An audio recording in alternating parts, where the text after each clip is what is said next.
Hey everyone, and welcome back to the Rich Habits Podcast, a top 10 business podcast on Spotify. My name is Austin Hankwitz, and I'm joined by my co-host, Robert Croak. Robert is a seasoned entrepreneur in his 50s with lifetime revenues of over $300 million, and I'm an entrepreneur in my late 20s with a background in finance and economics. Since quitting my full-time job in corporate finance a few years ago, I've built a seven-figure media business and actively advise some of the most well-known fintech companies around the world. As the show name might suggest, every episode we talk about rich habits as they relate to business, finance, and mindset. However, we try and bring you two unique perspectives, one from an industry veteran, which is Robert, and the other myself, someone who's still in the process of building wealth and figuring it all out. Robert, we have a very special guest today. So what are we going to be talking about in today's episode? Yeah, I'm super excited. In this week's episode of the Rich Habits Podcast, we're joined by Alex Lieberman. He's the co-founder of Morning Brew, a wildly successful daily business newsletter that has become a must-read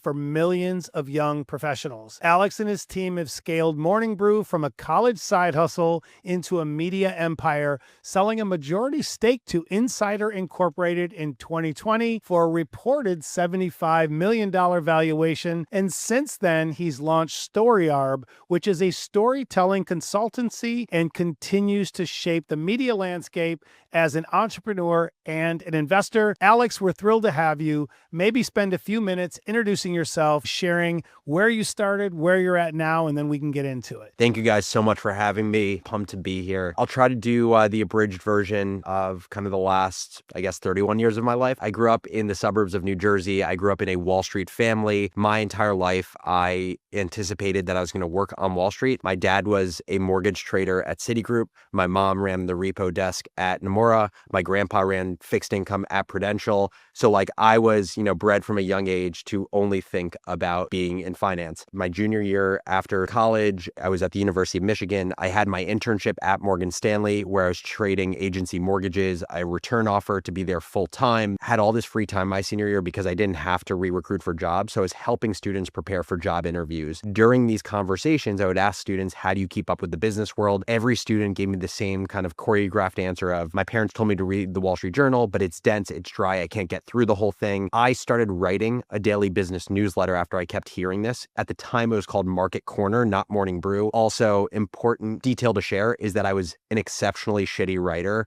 for basically my entire childhood into my early adult years. But I wrote this newsletter. It started as a Microsoft Word template that I would convert to a PDF. I would attach it to an email that I would send to a listserv on campus. The listserv was marketcorner@umich.edu. And that was the origin story of Morning Brew. My co-founder, I met at Michigan because he was one of my early readers. His name's Austin Reef. I was a senior at Michigan at the time. He was a sophomore. And, fast forward, graduated from Michigan. We didn't have enough readership yet that I just wanted to automatically not go work at Morgan Stanley. I couldn't imagine telling my mom, who knew that I was planning on working on Wall Street my whole career, telling her that I was rejecting this job to do my dream job, to work on a newsletter that hadn't made $1 yet and had 10,000 subscribers. So I worked at Morgan Stanley, was on the agency mortgage trading desk for a year, quit my job in September of 2016, went all in on Morning Brew, ended up building the thing to exit in October of 2020. We sold the business to Axel Springer. April of 2021, stepped out of the CEO role and became the chairman. 2021 was probably the most confused year of my life. I had this post-exit founder malaise of no motivation, no sense of direction, no sense of identity. It took me about a year to a year and a half to get some semblance of North Star. Today, what I do is I have a personal venture studio where I incubate businesses. I parachute into the 0 to 1 to help companies get from ideation or idea to product market fit, build a core team, drive revenue. And then I have a co-founder for all of these businesses who are the operator of the business, who run the thing, and I step out of the day-to-day. So that's where I'm at today. Calling from Hoboken, New Jersey. Excited to chat with you guys. What a awesome breakdown. Dude, thank you so much for giving us all that detail. I think that really does a wonderful job of setting the table for our listeners as to what your expectations were from your parents, kind of how you bucked the system there, started your company, scaled it into what was a $75 million valuation when you sold a majority of it to Axel Springer, which I think is Business Insider, right? It's like the parent company. Yeah, so basically Axel owns Insider. They own Politico. Politico. eMarketer was a business that was rolled into Insider. Axel owns Morning Brew now, and then they own a bunch of European media businesses as well. Very cool. So let's take a step back though, right? Back to the early days of Morning Brew. What tactical advice can you give our listeners that are trying to turn their online side hustle into a 7-figure empire? Yeah, I mean, I would say the first thing is I highly encourage people to start businesses in college because the cost of failure is so low. Like, what is the worst case scenario? The worst case scenario is your business doesn't work out, but you've learned so many applicable lessons. You've taken an at-bat that will likely make you more skillful at the next business you start. But in the case of Morning Brew, what it did for us is basically we had a year and a half of not having to worry about the cost of our life while building a business. For a lot of people who are mid-career and potentially have a family, a mortgage, all of these financial obligations, the bar is just a lot higher to make the choice to quit your job and go work full-time on your company that likely, even if you raise money, you're not going to be making as much as you were in your corporate role. So I'd say in college, if you have any idea, it is worth taking the at-bat of building a business. The other part about it is if you go to any university that has an alumni base, alumni love helping students and they love helping student entrepreneurs. And so every time we would reach out to a well-known alum or a successful alum of Michigan, the answer was always, yes, how can I help? And so you just have so many resources around you in a university environment. The second thing I would say is there's this old adage about work on things that you're passionate about. And I think it's kind of bullshit because what I found with Morning Brew is I don't know that I was passionate about writing a daily email newsletter from the jump. I think I was curious. And my curiosity I found to be addicting. I think what I found to be the thing that made me passionate about Morning Brew was momentum. As I was starting to get responses from our readers and people were saying, hey, this is so much better than what I read right now. I think understanding our humanity that we are all driven by some combination of intrinsic and extrinsic validation. And I found the validation from other students loving what we were putting out. That is what made me ultimately passionate about building my business was the feeling of momentum, and momentum is the lifeblood of any company. I learned about Morning Brew back in 2017 when I was in college, and one of my friends actually emailed you directly and was like, hey, I love your newsletter, and you sent her a t-shirt, and she was thrilled about it. And I'll never forget that I'm sure that you were able to really build that listener base. And to the point though of the alumni, I could not agree more with that tip, because as someone who graduated from the University of Tennessee, go Vols, anytime I get a LinkedIn message or an email or whatever else from someone saying, University of Tennessee student looking for some advice, I'm always responding to it. One thing that you just reminded me of, by the way, with the t-shirt thing is one, I'm glad that you said I sent the person a t-shirt and that I didn't totally ignore their email because the point wouldn't land right now. But basically there's the old adage about do things that don't scale. There's the well-known Paul Graham essay about do things that don't scale in the early days. And I genuinely believe that actually a very scalable marketing strategy in the early days of businesses is just stringing together a lot of things that don't scale. And we were the definition of doing unscalable things with Morning Brew because, again, we didn't raise venture funding. We raised $750K from 28 investors, check sizes ranging from $2,500 to $100,000, and we never raised another dollar. So we didn't have the luxury of a war chest to spend on marketing or team. And so as I think back to what are the things that we did to grow in the early days of Morning Brew, we were just ruthless and gritty, and we were just in the frickin' arena doing anything necessary to build the business. And so just a few thoughts come to mind. One is the early way we grew Morning Brew is myself and my co-founder Austin would go to every single business class and business club on campus. We'd go up to the professor or the president of the club and be like, hey, we're students at Michigan. We started this newsletter. We think it's a shit ton better than the Wall Street Journal. It's free, so there's no downside for your students or your club members to sign up. Can we talk to your group for 60 seconds? I'd go into a class of, let's say, 70 to 300 people. I'd give my spiel for 60 seconds. My co-founder, Austin, would pass around a sheet of paper. Every student would write down their email address. By the way, fun fact, passing around a sheet of paper and asking people to write down their email address was way higher converting than asking people to go on their computer, go to morningbrew.com and type in their email address. We'd take that sheet of paper at the end of the class. Austin and I would go sit at a table in the main area and we'd manually type in every single email address. That's the first. The second example is basically for the first 5 years of the business, we replied to every single email that landed in Morning Brew's inbox. That started with, let's just say, maybe one email a day if we were lucky. By the end of this practice, it was 200 to 300 emails a day that our team was manually responding to.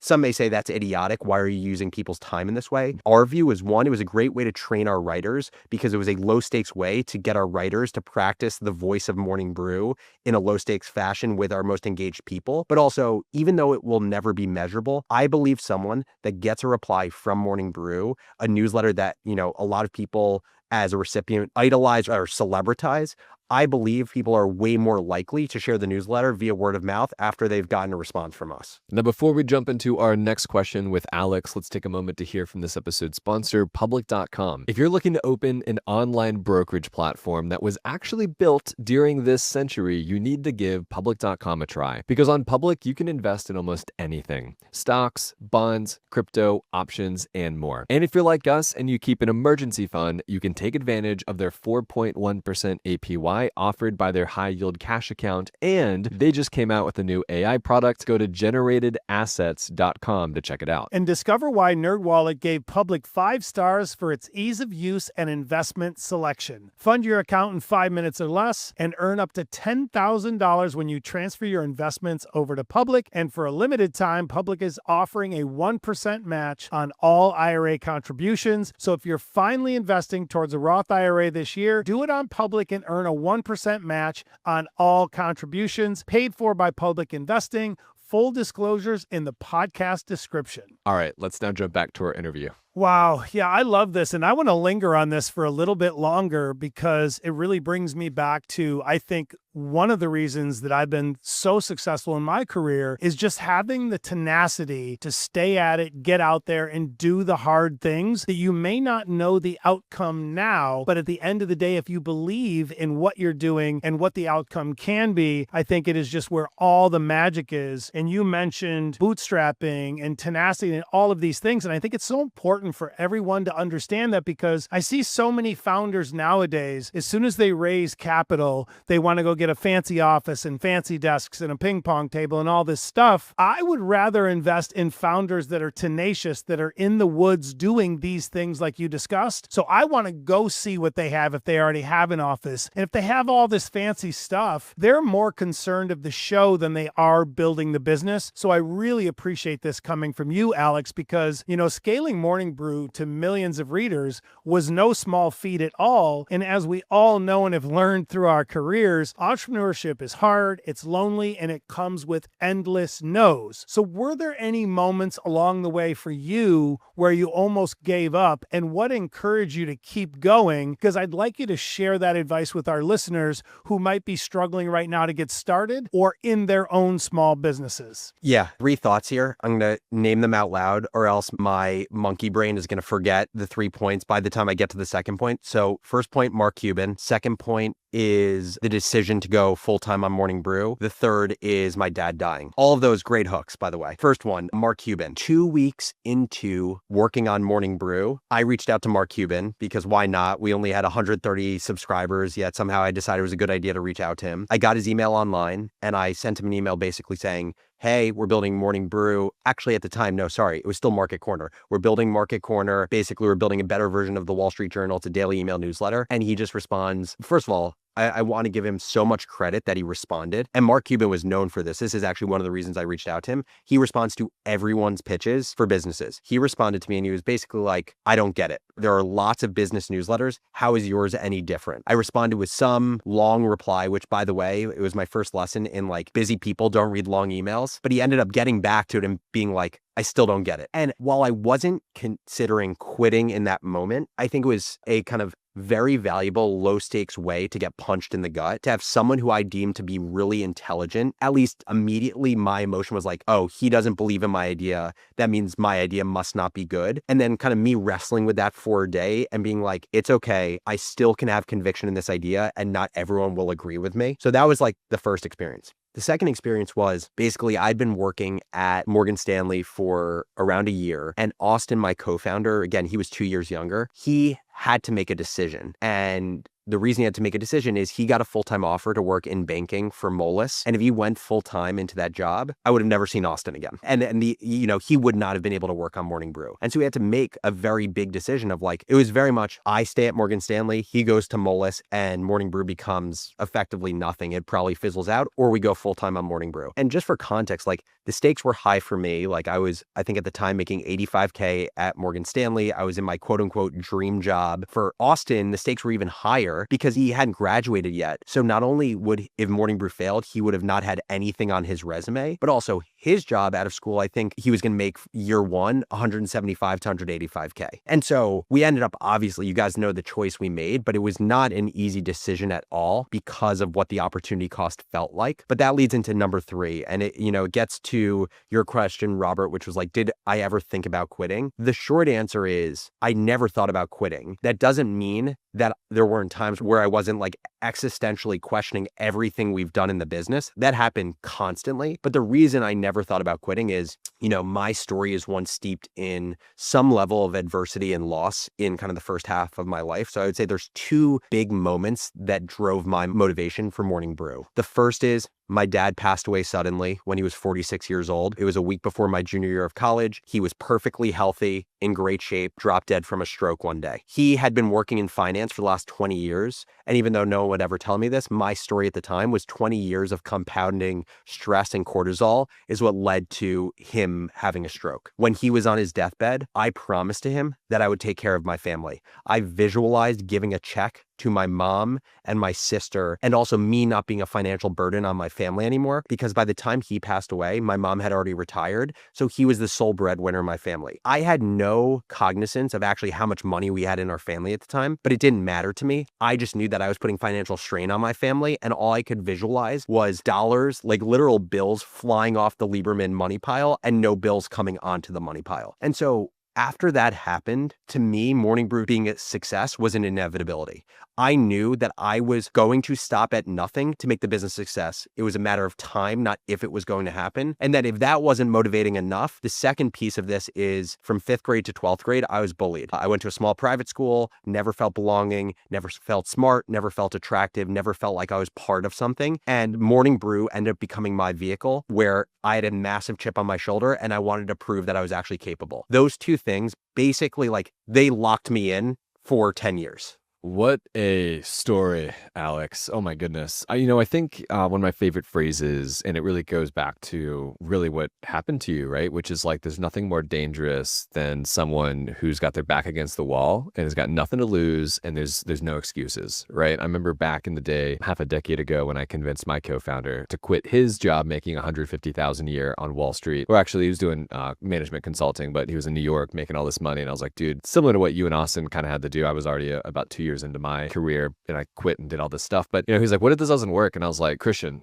there was never a plan B. It has to work. It's inevitable. Like it's going to work. We're going to make it work. Like that doesn't even enter my mind. Right. And so like, dude, I really, really empathize with what you went through and how you so masterfully created a wonderful company that has helped millions of people learn more about business for the first time and become so curious about something that is so important to everyone's daily life. It's incredible, man. It seriously is. Yeah, no, I appreciate that. And it's been a really fun journey. I'm super grateful for. I always say that like being a founder and an entrepreneur is personal growth disguised as professional growth.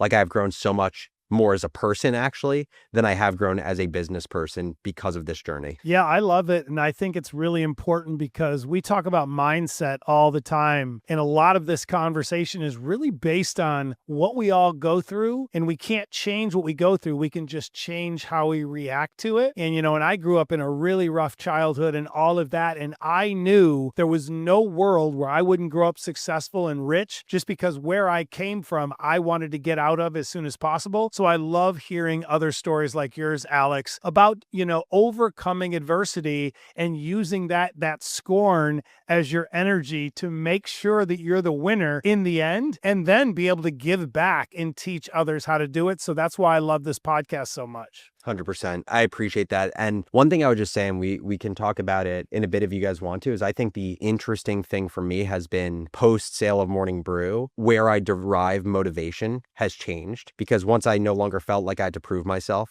once I no longer felt like I need to make money for my family, those things become a hole in kind of like the well that is motivation. And so I think refinding motivation is a really interesting thing as well. Now, before we jump to our next question with Alex, let's take a moment to hear from this episode's sponsor, Neos Funds. Neos offers ETFs that seek high levels of monthly income with a keen focus on tax efficiency while providing core portfolio exposure across equities, fixed income, real estate, cryptocurrency, and cash alternatives like T-bills. Their ETFs may be especially interesting for investors looking to generate tax-efficient monthly income inside of their investment portfolios. Their funds may serve as a compelling income-focused alternative or complement to many of the investments already in your investor portfolios. If you're looking to add passive income-focused ETFs to your portfolio, consider learning more about Neos ETFs at neosfunds.com. And as with all investments, investors should carefully consider their investment objectives, risks, charges, and expenses of Neos exchange-traded funds before investing. To obtain a prospectus containing this and other important information, please visit neosfunds.com. Please read the prospectus carefully before you invest. An investment in Neos funds involves risks,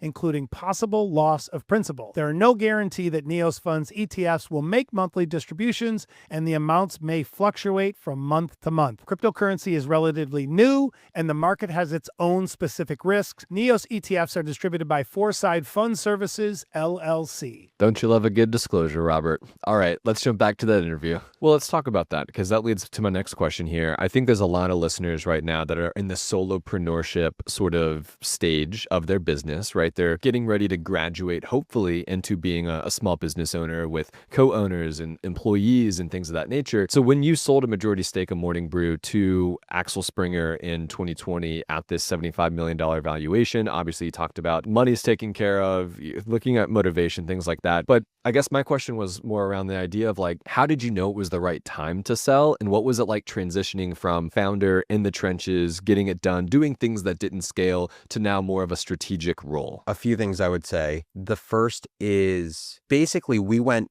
in eyes wide open to what selling a business entails, because we had talked to a lot of friends and founders who had sold their businesses, what it was like. And I think, first of all, for anyone who thinks about selling their business, it's just really important to just be clear-eyed to what may or may not happen. And I would say, if you sell your company, you should just have an assumption, whether it proves true or not, of a few things. One is that you go from the possibility of feeling complete freedom and autonomy to build in the way you want to build to feeling less freedom and autonomy. The second is there's the possibility when you move on from your business that the business ends up not kind of being kind of what you envisioned it to be. Like it ends up being someone else's vision. And I would say the third is that there's a high likelihood that you end up spending a fair bit of your career after that trying to kind of refine the joy that you felt while you were in control of your business. And I've just, I've talked to hundreds of founders about their sale process, and it looks something like this. So those are the trade-offs. There were two main reasons that I personally felt it was the right time. One is,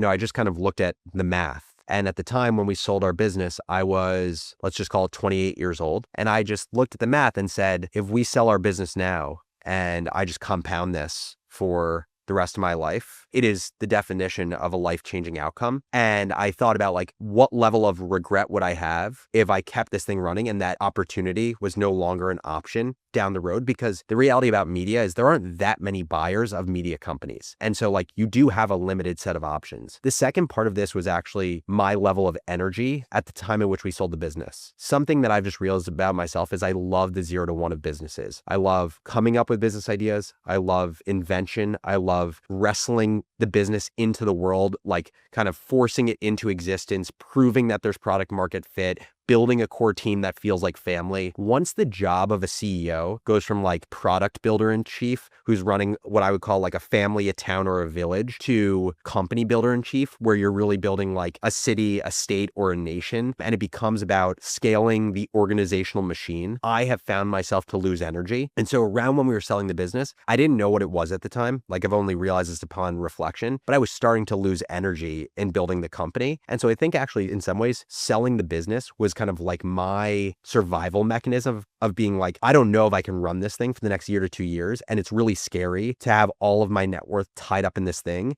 that potentially I'm not going to be running a year or 2 years from now. So those are the two main reasons I made the decision. So first of all, I would say the phrase executive chairman means something different at every company. I would say in the context of Morning Brew, what it really meant for me was kind of being a champion and evangelist of the brand online. Like, a big part of kind of, I would say, my unique differentiator as an entrepreneur has been the distribution I've built online. So a lot of it was just me going from like operator to like creator and evangelist of the business. A lot of times executive chairman roles are focused on M&A and like interfacing with the board. Because we weren't doing M&A at Morning Brew, that really wasn't a part of my role. I think because of that, what ended up happening is I went from spending, let's just say 70 hours a week operating as the CEO of the business to a lot less than 70 hours a week. What that created was space. What that space created was my mind racing. What my mind racing created was me worrying about, why am I not motivated anymore? Who am I outside of the CEO of Morning Brew? And I'm 28 now. What am I going to do with the rest of my life? Shit, I'm worried that I've peaked and the remainder of my life is going to be post-peak. And so that's why April of 21, when I stepped down as CEO into the chairman role, the next year was so difficult for me because I was mentally spiraling around,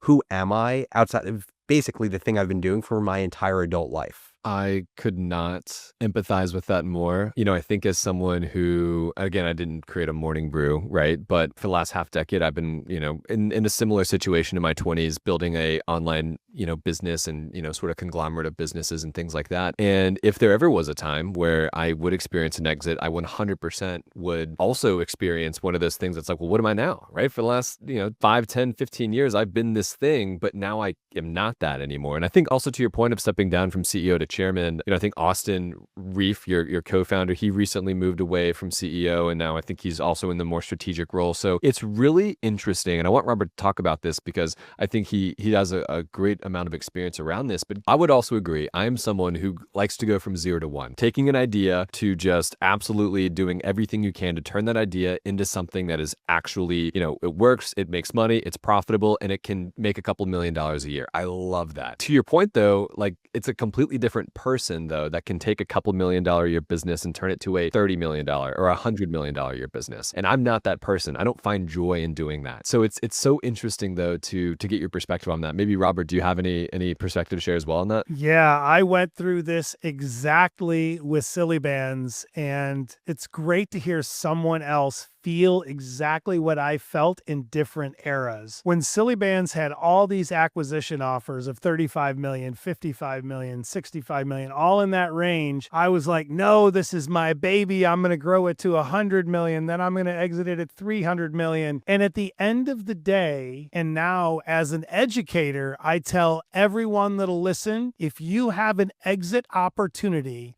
that can change you and your family's life forever, take it. Because at any given moment, you could lose it and go backwards. Then you're just operating a business that may never see that opportunity again. So with Silly Bands, I didn't exit, and I should have, because I had a feeling that we were at the top. We had had a good 2.5-year run. We had made millions and millions and millions of dollars. And I was like, I should just take this, go get a lake house, ride off into the sunset, and do my thing. But I didn't exit, and then the business died off, and I had all this infrastructure. I had thousands of employees all around the country. So then I had to scale down to become profitable again. And then when Silly Bands fell off a cliff, let's say the 4th year, because it was a trending product, then I had all of this remorse, and I kept trying and trying and trying. I could recreate this. I can do it with another product. And lightning doesn't strike twice very often for most people. Jack Dorsey's probably one of the only ones that I ever have known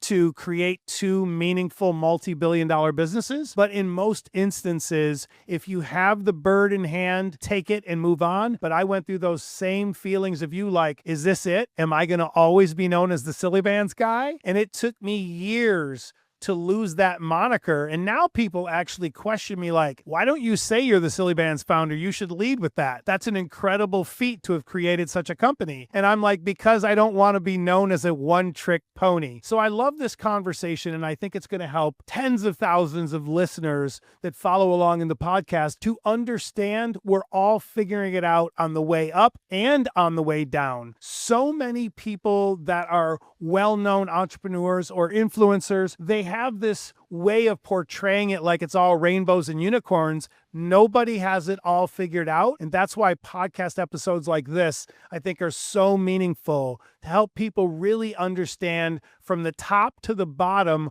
what can happen, what to look for, and how to deal with all the strife that comes with it. Yeah, so many thoughts there, but I'll share two. The first is, if you're a listener and you're thinking to yourself, but Robert, Mark Zuckerberg, he had an offer to sell Facebook for Meta for $1 billion and, he would have made a horrible choice. My honest response is, you are probably not Mark Zuckerberg, and that's okay. The second thing I would say is, I would actually say a large part of my motivation post Morning Brew, at least for the first business that I built, speaks to the exact fear you had right after your first business, which is, am I a one-trick pony? Was I lucky? Can I do this again? I've thought a lot about motivation, and I think that question really is like, it is fear-based motivation. And I've felt every form of fear-based motivation. I don't have enough money. I'm not cool enough. I'm not smart enough. I'm actually lucky. I'm not actually good at building business. And so I think fear-based motivation, and there's a great book that one of my favorite books on entrepreneurship talks a lot about this, of being above the line versus below the line. It's called 15 Commitments of Conscious Leadership. But the beauty of fear-based motivation is it's highly motivating. If you look at your motivation like the burner on a stove, it turns your burner up to the max. But I would say the trade-off of fear-based motivation is, one,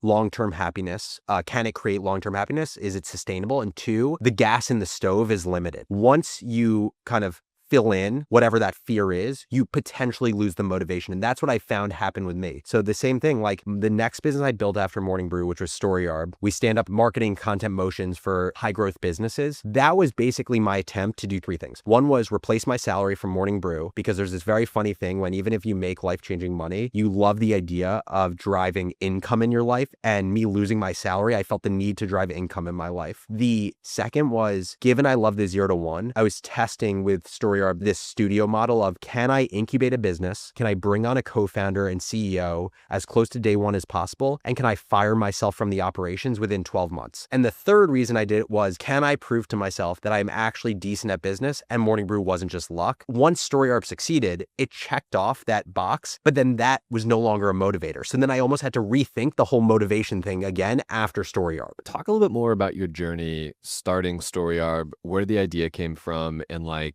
think it's about 2 years old at this point. So what is it and how is it continually helping you stay motivated? How have you been able to build a team around yourself? You got some crazy traction in the beginning. So walk us through some of that as well. So I would say the first big learning with StoryArb was that I was spoiled with Morning Brew. And the odds that the first product you launch with a business is going to end up being the product that actually works and drives your success is almost zero. And the odds that you actually have to pivot your product at some point is almost 100%. And I say that I was spoiled because Morning Brew as a newsletter really didn't change from when we launched it as a proper newsletter my senior year at Michigan to what it is today. It's better designed, it has better writing, but it's kind of the same thing. And that is, I would say, the outlier. So the original thesis of StoryArb was, as building businesses becomes lower cost and easier than ever before, there is going to be more competition than ever before for customers. Marketing costs are going to go up, which means having an owned and unfair distribution becomes more and more important. I had realized the benefit of building an audience on Twitter and LinkedIn for my businesses, and I had realized a lot of founders and executives wanted to do the same thing, but they couldn't find the time. So the original idea for StoryArb was,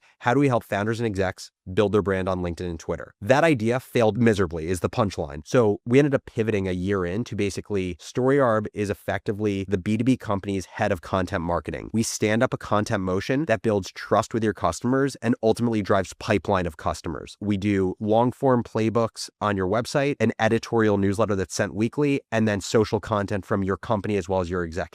And all of this works together to build up actual pipeline, like dollar pipeline. And instead of it being founders are our customers, it's heads of marketing at companies are customers. A few big learnings from this experience is, one, what I said is pivoting is usually inevitable. The second is startups are horrible customers 99% of the time. I love building startups. Startups are the worst freaking customers in the world. So every service business has a natural incentive to move up market if they can. So like our threshold is if a company is not doing at least $10 million in revenue or have $10 million in venture funding, we don't talk to them. It's not because we hate those other businesses, but history has proven they're just more price sensitive, more demanding, and churn faster. The third is everything takes longer than you would expect. I wanted to fire myself from StoryYard within 12 months. I ended up having to stay operationally involved for 16 to 18 months. And the fourth is every business, if you really deeply understand your customers and the operations of your business, give you 10 more business ideas. So one of my other businesses that I'm working on right now came from the insight that founders and executives want to create content on social. They're having trouble with it. And even though StoryYard as an agency was not the best business model to help founders and executives create content online, I spun out a software business called Distro that is the first AI content strategist, where you put in what you want to talk about, it interviews you like a world-class podcast host. It takes that conversation and turns it into content for you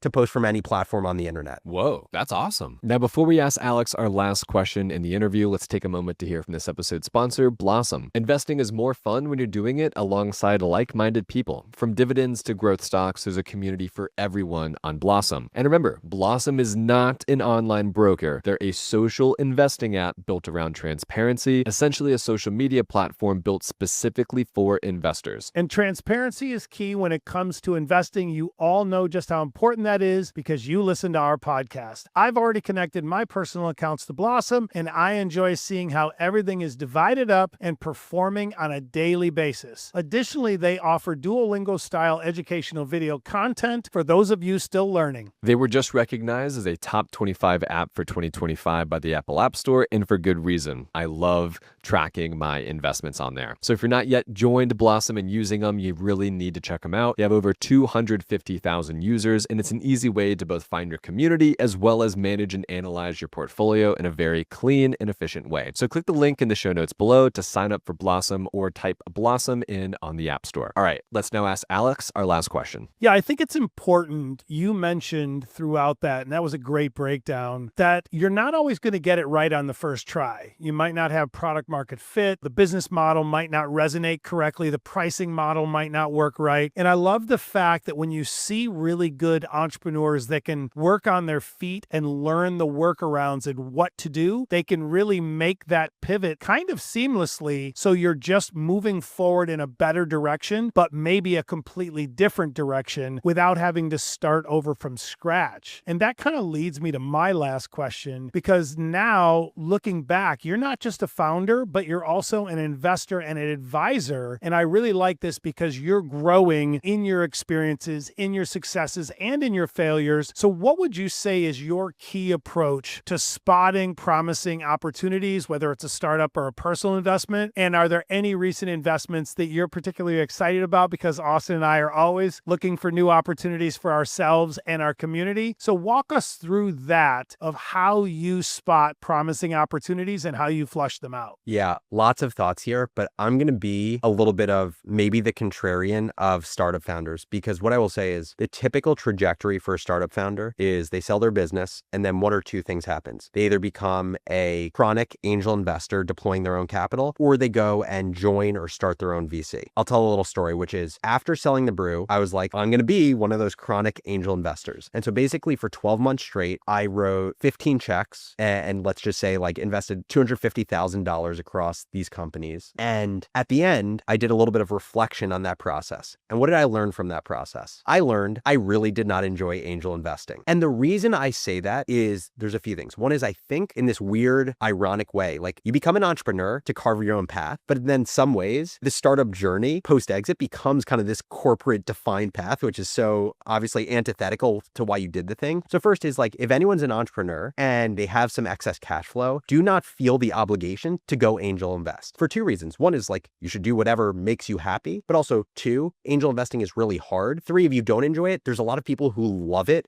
and you're at a competitive disadvantage if you're trying to compete against them. What I ended up deciding is very simple. I am actually the contrarian contrarian in my friends. Most of my startup founder friends who have had exits do not have their money managed by financial advisors. They think financial advisors are stupid. I don't think they're stupid. And I've heard all of the counterpoints on FAs. I have a financial team that manages my money. Why do I do that? I don't necessarily think they're going to get better deal flow from me, which is one of like the biggest, pitches of FAs. I think that I don't like spending all day long thinking about my money. I like the idea that I have someone working for me to be a great custodian of my money and just make sure I don't mess up compounding at basically the rate of the market for the next 40 years. So like that's my goal. If I could just compound at basically the interest rate adjusted return of the S&P for the next 40 years, life is golden. And so I would say a big chunk of my money is in the S&P or something called parametric, which is this tax harvesting strategy that mimics the S&P. I have some portion of money that is in alternatives like private credit, private real estate, private equity. And then there is some amount of cash that is my investment money, but I am not investing it in angel investing. I am using it to invest in my own businesses that I'm building. So this personal venture studio that I have, if they ever require capital to get the business going, that is my form of angel investing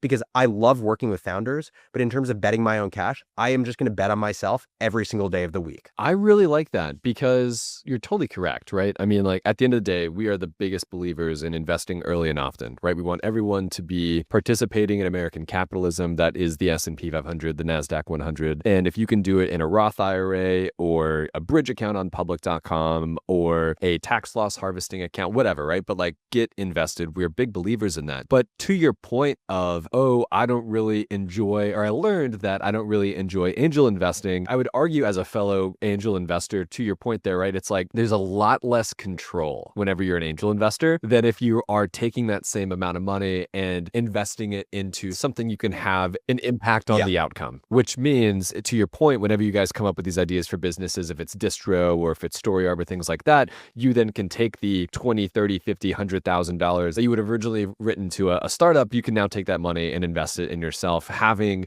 a clear impact on what the outcome could be because you can work longer hours, hire the right people, everything. Yeah. One other thing I would just say is like, they generally say like when you're earlier in life, you can take more risk from like a portfolio perspective. But I would just say I have a different perspective, which is because I feel so grateful to have kind of financial freedom in my life, the marginal benefit of making an extra dollar is way lower than the marginal cost and emotional cost of losing a dollar. And so to me, I just think about that relationship all the time. And that's why I'm totally fine just matching the market for the next 30 years. I'm happy to be boring. Good for you, man. That's awesome. That's a great outtake because so many people, Alex, that Austin and I talk to on a daily basis in the Rich Habits Network and through the Rich Habits podcast, they think that becoming wealthy and creating financial freedom is supposed to be this action movie with a lot of different moving parts and there's all of this adrenaline and crazy things happening and that's how you build wealth. And it's actually the opposite. If you do exactly what you've laid out, and that is keep it simple, let compounding do the work, and be consistent, you will build wealth. It's inevitable to build wealth. And it's just really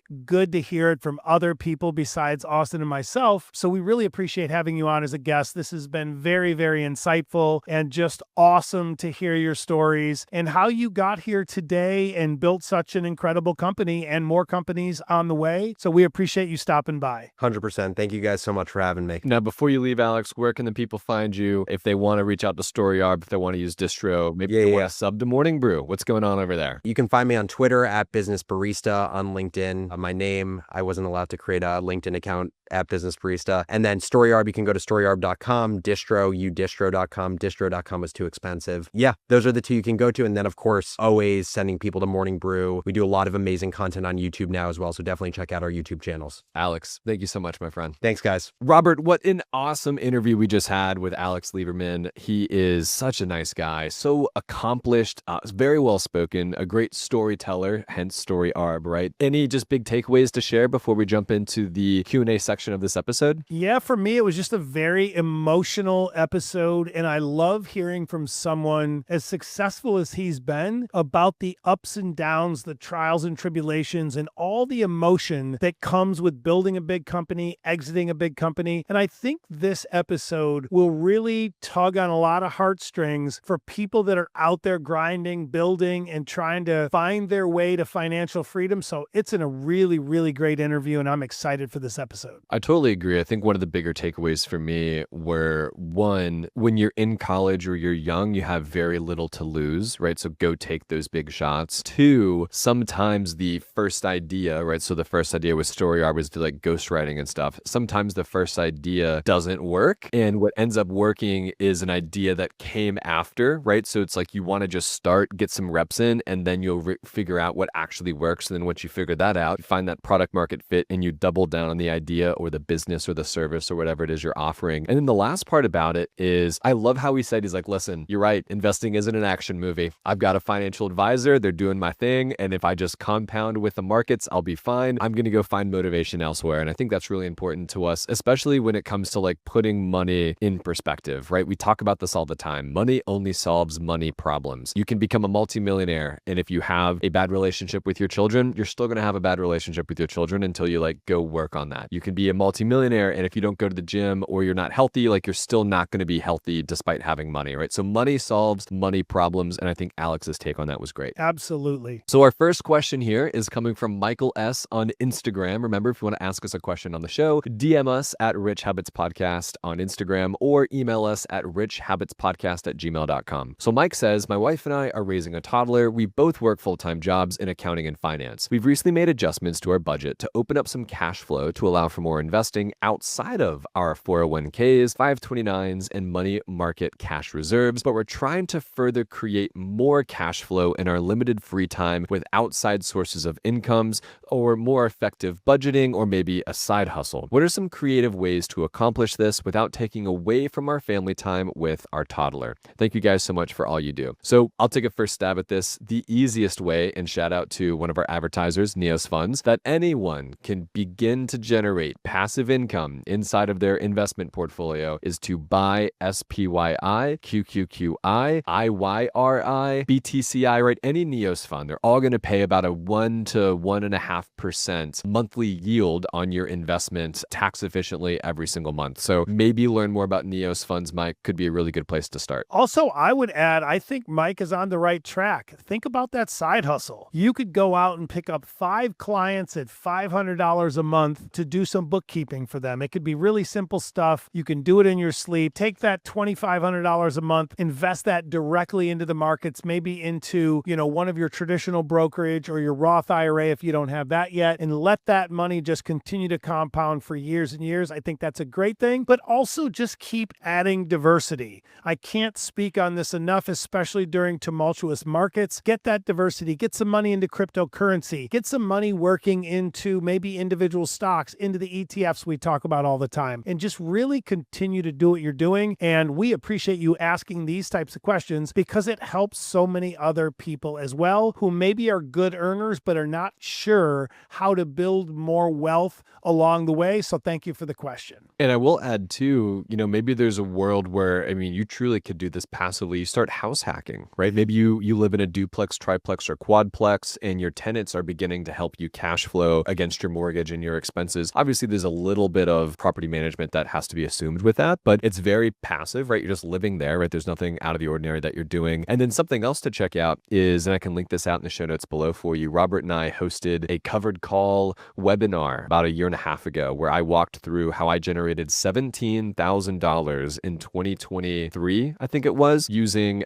covered calls with Tesla stock. So I went out, bought 100 shares of Tesla stock, wanted to own the stock, of course, in perpetuity. So I sold some covered calls around that above my cost basis and was able to generate thousands of dollars. So maybe there's a way that you can learn more about call options and put options and sort of, cash secured puts, covered calls, things like that. But really good question, Mike. We appreciate you listening to the show. Our next question comes from Jordan J on Instagram. Jordan says, I love your episodes. I wanted to give you guys a quick shout out here. I've been able to help my sister set up her Roth IRA and 3 of my friends because of your show. And my mom has completely changed her holdings in her brokerage account because she's lost money so much by listening to the wrong people. So thank you. My question is very short. What do you guys think about crypto credit cards? I was planning on signing up for the Gemini MasterCard as it seems to have some great rewards, but what are y'all's thoughts on crypto credit cards? Well, I'll take this one first. I think they can have advantages as long as you understand kind of the pros and cons. So make sure you read up. They do have really good potential for high rewards. As crypto is get more and more involved in our daily lives, you're going to have some increased flexibility having these cards, and there's just a lot of upside, mostly in the rewards part of it. So I do like that, but just make sure you read up on this, because with continued volatility, you have to understand that volatility is going to provide havoc on your rewards, because there's a big difference between Bitcoin being at 100,000 and Bitcoin being at 50,000 and what the rewards will be. Yeah, to that point, right? So it's like if you're a credit card person because you want cash back, you get the cash back. Like that's your thing, right? I've got the M1 credit card and I use it for my 10%, 5%, 3%, 1% cash back. It's super great. I love that. And then I also have another credit card that's more focused on points, right? So I use it whenever I go out to eat, whenever I travel, things like that. I get, travel points and miles from that. So if you're saying you're someone that specifically wants to get Bitcoin back, or whatever your crypto is that Gemini has, at a 1, 2, 3, or 4% Bitcoin back every time you swipe, like that's cool. Just make sure that you are denominating your rewards in Satoshis, right, in Bitcoin versus in the dollar amount, because the dollar amount's going to change all the time. So if you're someone who's spending, call it $10,000, $20,000, $30,000 a year, and you're able to get, I don't know, a blended rate of 2.5% Bitcoin back on your $30,000 a year, that's about $750 worth of Bitcoin at a level price. But if it goes up a whole bunch, it could mean more. If it goes down a whole bunch, it can mean less. Just make sure that you are looking at this as maybe a way to get more crypto exposure passively than a way to actually invest in cryptocurrency. If you want to actually invest in crypto, go open an account on public.com, buy some Bitcoin, buy some Ethereum, buy some Solana, something of that nature, and own it as a part of your portfolio. Don't use this as a workaround to invest. Yeah, when people ask questions about stuff like this, sometimes I feel like they're just trying to get a little too fancy for things. Just make sure everyone listening, if you're considering getting a crypto credit card, understand why. Do you need it? What are the benefits? What are the cons? Because there's always going to be the benefits of something, but also the bad side of it. So just make sure you understand both. So our last question comes from FP. They wanted to stay pretty anonymous here. So FP emailed us. They said, "Hi, Austin and Robert, longtime listener and note taker of the show. In episode 96, Building Generational Wealth, you talk about investing in your 40s and 50s, and you said your largest growing audience for the podcast is actually 55 and up, which is true. Could you please elaborate on investing in your 60s and up? I'm 62. Live in New Jersey. I have my emergency fund, and I've got about $1 million invested right now between my 401k, my traditional IRA, my HSA, and my Roth IRA. I have no plans on retiring quite yet due to a divorce that took place 5 years ago. After 40 years together, my dream retirement was shattered because of that. So I had to start over, never really having anything now on my own, but I took my half of the settlement, bought a townhouse in cash back during COVID. And then after about a year of getting my life together, I went in with a business partner and bought the manufacturing company that I worked for the last 30 years. It's doing wonderful, but I'd like to slowly start to cut back from 10 hours a day, 5 days a week, to something a little bit more manageable, but I could still continue to build wealth with. I have no debt and would like to know how to safely keep investing at this age. I'd love to hear more Q&As from other older folks once in a while on your show, but I'm happy to hear about all the young people excited about learning and investing. I also have 3 grandchildren that I'd like to know on how I could best set them up for their own wealth building journey as well. Thank you guys so much in advance." So I will take the first sort of bit of this, which is the grandchildren. The best thing you want to do here is open up those 529 accounts, right? You can go to Vanguard.com. You can open up a 529 account for each one of your grandchildren, put in their social security number, their date of birth, things like that. They'll be the beneficiaries of this account. Start investing $100, $200, $300, $500 a month into these accounts and allow them to grow. These accounts are specifically used as a way to pay for college-related or education-related expenses. Essentially, what happens here is, let's say you've got $30,000 of profit from investing the money through this account for each child. You don't have to pay any taxes on that $30,000 of profit, assuming you spend that profit on an education-related expense. And if your kids don't go to college, or you just have a ton of money in here, starting at the age of 18, you can begin to use the money in this account and roll it over into the kid's Roth IRA at that $7,000 a year. So over the course course of 1, 2, 3, 4, 5, 6 years, they'll have now, I think, up to $35,000 rolled over into their Roth IRAs at a very early 20s. And that money will grow for them into millions of dollars over their life, assuming you don't even add more to it. So to the perspective of setting them up for their own wealth building journey, the best thing you can do is open up those 529 accounts. And then once they turn 18, start rolling money out of the 529 into the Roth IRA on their behalf. Make sure that you consult with a CPA on that. I know there's some stipulations here and there around that strategy, so just talk to someone about it. But that is a wonderful answer and solution here for you, FP. Yeah, and my take would be at 62 years old, you own a business, you're still making income, and you have almost $1 million invested. I would keep that train rolling. Cut the hours back, start having some fun, but keep some income to live off of, because if you can let that almost $1 million compound at 8-10% a year for 3, 4, 5 more years, you could really get that up to a really nice retirement savings plan. And then you still have the option to sell your portion of the business at some point, or step aside, retire from the business, take your profits, keep living on those, and keep letting your retirement grow. But to learn more, I'd really like it if you're in the Rich Habits Network, DM Austin or myself, tell us more about your situation, because we'd love to unpack. Maybe there's some things you could be doing to diversify the money now a little bit more to get you more gains, some other things you could be looking at to add more income with your retirement savings and your accounts. But you're crushing it. You're doing really well. Sorry to hear about the divorce. That's a terrible thing, but we love the fact that at least you're at that $1 million mark, plus you're still earning income. But definitely